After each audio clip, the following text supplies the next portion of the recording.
ఆరోగ్యం వస్తే ఎవరైనా భయపడతారా? అనారోగ్యం వస్తుందని భయం. ప్రియులారా, ఉద్యోగం వస్తుందో లేదో భయం, పరీక్షలో పాస్ అవుతానో లేదో భయం, రోగం వస్తే తగ్గిపోతుందో లేదో భయం, కుటుంబంలో సమస్యలు, శోధనలు, ఎప్పుడు మానవ జీవితం అంతా గజీ బిజీ. బయటికి వెళ్ళాలంటే భయం, లోపలికి రావాలంటే భయం, భయం, భయం మానవుడిని పట్టి పీడిస్తుంది. అందుకని మానవునికి సంతోషము లేదు.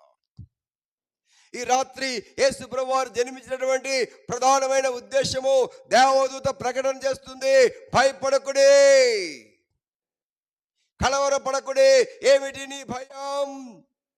ఈ రాత్రి నీ భయమును పారదోలటానికి, నిన్ను బలపరచడానికి, నీకు ధైర్యం ఇవ్వటానికి, నిన్ను లోకములో నడిపించటానికి, నిన్ను పరలోకమును చేర్చటానికి, నీ పాపమును పరిహరించడం కొరకై ప్రభు అయిన యేసుక్రీస్తు వారు ఈ లోకములో జన్మించారు. హల్లెలూయా.